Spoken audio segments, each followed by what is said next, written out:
Brad Williams, Excel Prime.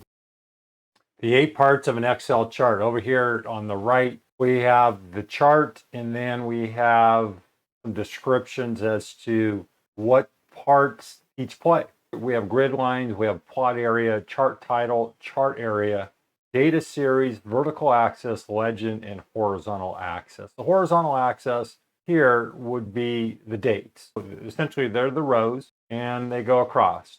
Vertical are the values here. You can actually display this without any of this information shown. That's how flexible this is.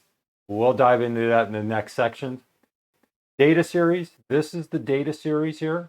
This information up here,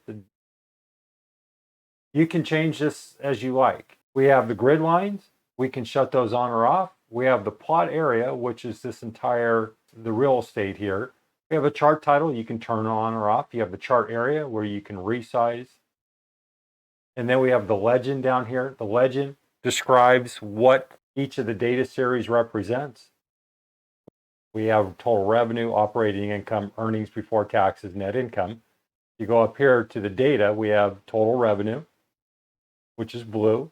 We have operating income, which is orange.